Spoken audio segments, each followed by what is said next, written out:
Dijous 19 de febrer al matí que ens visita la doctora Roser Boza. Boza, ho he dit bé. És metgessa especialista en medicina física i rehabilitació, coordinadora de la unitat d'hospitalització de rehabilitació neurològica al Parc de Salut Mar i també, i aquí s'entendrà tot, col·laboradora de la Fundació Ictus.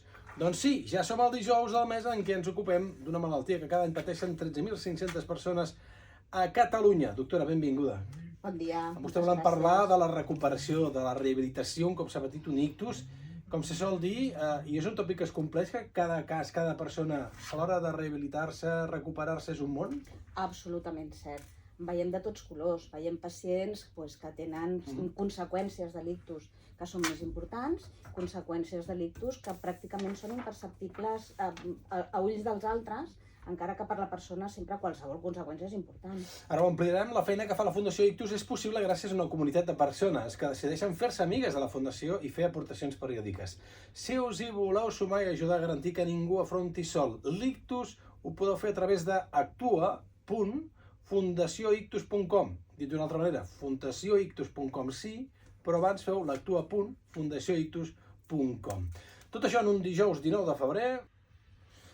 Cada any 13.500 persones a Catalunya pateixen un ictus, una emergència mèdica que pot deixar seqüeles físiques, cognitives i emocionals molt importants. Però la vida no s'acaba amb l'alta hospitalària, comença un procés llarg, personalitzat i sovint complex, que és la rehabilitació. Avui volem entendre què implica realment aquesta etapa, com es treballa l'autonomia i quin paper hi tenen la família i l'entorn. La saludàvem al principi del programa d'avui, la Roser Boza, metgessa especialista en medicina física i rehabilitació, coordinadora de la unitat d'hospitalització de rehabilitació neurològica al Parc de Salut Mar, també forma part del grup de recerca en rehabilitació per l'Institut de Recerca de l'Hospital del Mar i, evidentment, col·laboradora de la Fundació Ictus. Roser, és que pensava, quina cançó? Pues caminante no hay camino, se hace al andar, no? Una cançó molt maca, sí, molt maca i que ens pot... Bueno, vale, sí, ens representa, sí. Però clar, no només la rehabilitació es torna a caminar. Hi ha molts altres aspectes que hem de tractar amb la majoria dels nostres pacients i dels afectats. Ja més enllà de caminar és el procés en si mateix, no? És un procés que cada persona deu tenir el seu propi camí, per allò que dèiem al principi, que cada persona és un món, no? Hi ha alguna particularitat, alguns elements en comú que es donguin quan comença un procés de rehabilitació? Sí, una particularitat que abarca a totes les persones que han viscut un ictus és la incertesa. No? Què ve a partir d'ara? Què he de fer? Com ho he de fer? I aquí és on comença la nostra feina, realment. Clar, perquè quan una persona que ha patit un ictus rep l'alta hospitalària, què vol dir exactament aquesta alta? Què vol dir i què no vol dir? Pues el que vol dir és que se li obre per davant un procés que pot ser més o menys llarg en funció de cada cas i que tindrà diferents etapes i diferents maneres d'abordar-lo. I el que no vol dir és que s'ha curat, no? Que et donin l'alta no vol dir que s'hagi acabat l'ictus i que estiguis bé. Com quan t'operen del menisc, que ja fa mesos que tens la cama allí tiesa, que ja t'ha perdut tota la musculatura, ja estàs operat, ja estàs curat, però ara has de recuperar. En aquest cas et queda un treball per endavant, no? Sí. Procés integral i personalitzat en la rehabilitació després d'un ictus. Què vol dir això? Què comporta? Bueno, la clau és que ha d'intervenir un equip multidisciplinari, que diem, que intervenen diferents professionals de diferents disciplines que sempre han d'estar coordinats per un metge rehabilitador que diríem que és una mica el director de l'orquestra, perquè tots els instruments sonin bé i quedi al final una obra ben acabada i ben afinada. Per tant, quins són aquests instrumentistes? Qui és el director d'orquestra i qui són els músics? El director, el metge rehabilitador en principi, que des de les primeres hores després de l'ictus la nostra feina comença, avaluem quines conseqüències ha deixat en qualsevol dels àmbits de la persona, mobilitat, comunicació, parla, deglució, empassar, fins i tot emocionals des del principi. A partir d'aquí planifiquem uns objectius que siguin realistes a poder treballar i fem que participin els diferents professionals, com tu bé dius, que poden ser els fisioterapeutes per la mobilitat, els neuropsicòlegs per les afectacions cognitives, emocionals, fins i tot nutricionistes per adaptar dietes en casos en què la deglució, la funció d'empassar ha quedat afectada. Es pot perdre aquesta funció? Sí. El nostre cervell és un ordinador central que el que fa és controlar totes les nostres funcions vitals, entre elles l'empassar, no?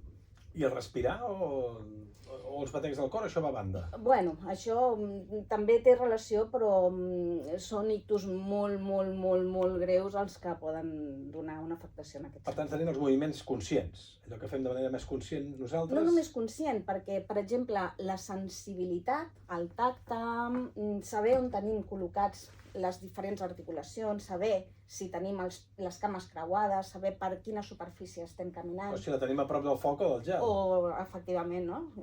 Això també no és conscient, normalment nosaltres ho tenim molt integrat, però també és un àmbit, una àrea que es pot afectar amb l'ictus. Es pot perdre el tacte, el sentit del dolor. Es pot perdre el tacte, es pot tenir conseqüències també, no? Unes seqüeles que són sensacions que no són normals i que percebem d'una manera exagerada.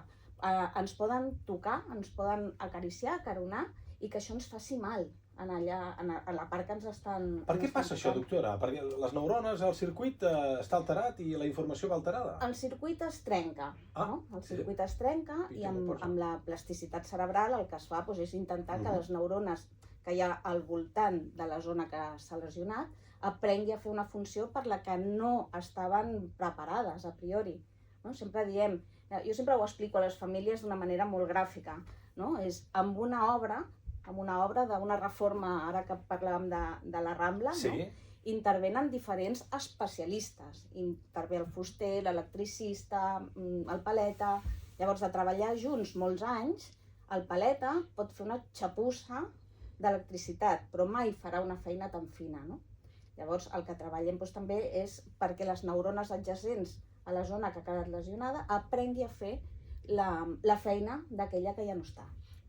I llavors les persones que veiem que van coixes o que van immobilitzades del braç o d'una cama alhora o només d'un braç, quin és el procés de rehabilitació que es fa aquí? Clar, podríem fer exercicis de mans, exercicis físics, però segur que hi deu haver molt més aquí, no?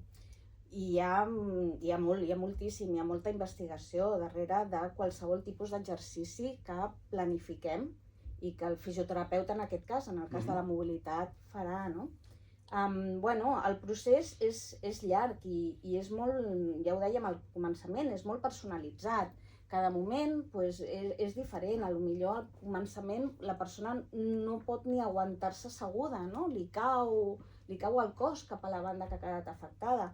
Aquí necessitarem plantejar un tractament que no té res a veure, potser 4 mesos després, en què ja estem adaptant, per exemple, un aparell ortopèdic perquè el seu caminar sigui més natural i més eficient. I amb la part física, en paral·lel, l'emocional també? La part emocional és importantíssima, clar. M'imagino, i quedes devastat, no? No ets la mateixa persona. No és la mateixa persona, ni físicament, ni insisteixo, l'ictus no només abarca l'esfera física. Hi ha el que diem també símptomes que no són coneguts, la cara oculta. Quins serien aquests, doctora? Per exemple, això, símptomes amb l'esfera cognitiva, fatiga, un cansament molt exagerat respecte a l'activitat que estàs fent, símptomes sensitius, aquests que no es veuen, això que dèiem, el dolor neuropàtic, coses que van més enllà de tenir una banda del cos afectada i cojejar. Hi ha molt més. Hi ha molt més. Al voltant d'aquestes persones, des de la Fundació Ictus, com se les acompanya? Nosaltres acompanyem no només a la persona afectada, acompanyem també al seu entorn, que en general és la família, però també poden ser cuidadors, no? Llavors el que els oferim són uns espais de suport i en cas que ho necessitin, assessorament per part d'experts de les diferents disciplines, no? Com ara jo en el tema de la rehabilitació com a metge, o el neuropsicòleg per donar alguna eina per tractar l'esfera cognitiva i conductual. Que cognitiva, què pot passar? Com et pots quedar? I jo dic, és que l'expressió sembla com s'ha quedat o com m'he quedat, que a vegades mira com m'he quedat, me diuen, o com et pots quedar, i a partir d'aquí fins on es pot arribar, i em dirà, depèn de la persona, però, escolti, una mica de llum, sisplau, una mica de llum. Llum sempre n'hi ha, i és importantíssim saber acompanyar bé i posar-te en mans de persones que sàpiguen de què estan parlant, perquè també l'afectat pugui veure aquesta llum, no? I a l'esfera cognitiva, bueno, doncs des d'una fatiga mental, un enlentiment,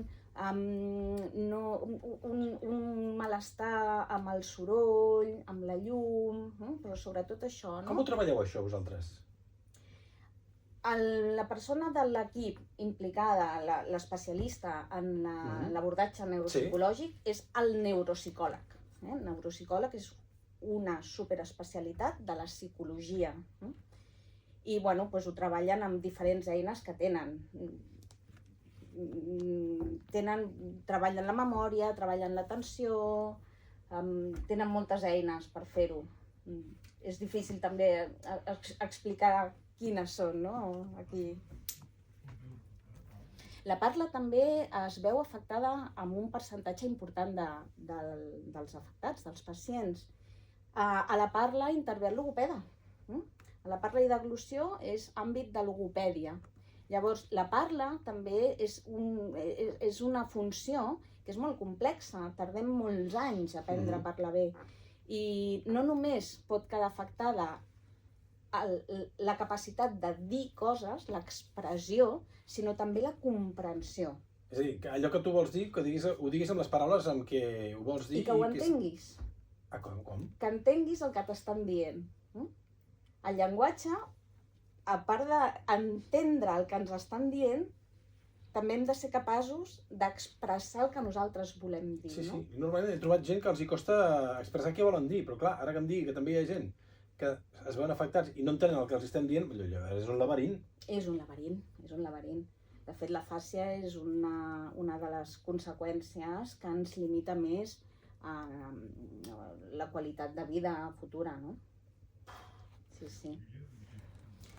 La família és un puntal bàsic. Hi ha moltíssima investigació, moltíssima, com diem nosaltres, els metges, els seriosos, no? Moltíssima bibliografia, moltíssima ciència que avala amb un alt nivell de qualitat que la família és fonamental. No només la família, parlem de suport social. Evidentment la família és el focus normalment de la persona, però amb una bona família, un bon suport social, els resultats està demostradíssim que milloren. I tornar a la feina, tornar a la vida que es feia abans, és possible?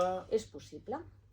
I dependrà de cada cas? Dependrà de cada cas, de l'afectació de cada un de les persones que han viscut l'ictus. Diguem que en general, i gràcies a la rapidesa amb què s'actua, l'impacte i les seqüeles cada cop són menors, tot i que hi ha casos que, clar, te quedes com et quedes i allò va com va. Però que en general hem avançat molt, diguem-ho, i jo em sortia per l'estudi molt tranquil d'aquí 3 minuts. Hem avançat molt. La rehabilitació precoç cada vegada està més present, per sort, a tots els centres sanitaris. Estem parlant de començar la rehabilitació dins de les primeres 48 hores després de l'ictus. Això ja és directe, eh? Directe. De fet, nosaltres tenim presència a la unitat d'ictus i estem treballant conjuntament amb els neuròlegs des del començament, no? I sí, clar, està demostrat que fer una rehabilitació des de l'inici, i quan és l'inici? També per cada cas és diferent, però la bibliografia, l'evidència científica ens porta cap a això, cap a les primeres 48 hores. En general diem que a la mínima que la persona mèdicament està estable, que les seves constants i el seu estat de salut ho permet, aquí hauríem de començar el programa de rehabilitació.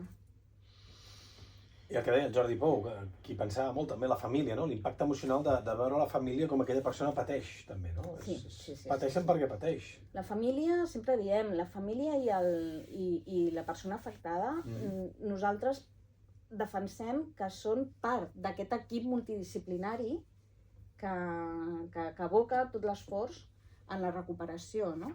Una família dona suport, ajuda a que quan la persona afectada té uns dies baixos s'adhereixi, continuï adherint-se a les recomanacions de rehabilitació, sigui quina sigui. Actuen també com potents estimuladors cognitius, no? Per exemple, els nets. Els nets, Els nets són magnífics en la recuperació de l'ictus. Els nens... Mal m'estigui dir-ho, però he vist gent moribunda que quan hi anava el net revifaven, que vam quedar tots parats. És un fenomen molt curiós aquest, És molt curiós, sí. Sí. Revifen. I a part ajuden molt també a intentar lluitar contra la depressió i els símptomes emocionals que té l'ictus, no? I al final tot es posa en una bossa per tenir els millors resultats possibles i que aquella persona torni a ser el més autònom, no? I a tenir la millor qualitat de vida. Actua.fundacioictus.com Et necessiten, ens necessiten. Doctora, gràcies. A vosaltres. I tornem demà, Jordi Pou. Adéu-siau.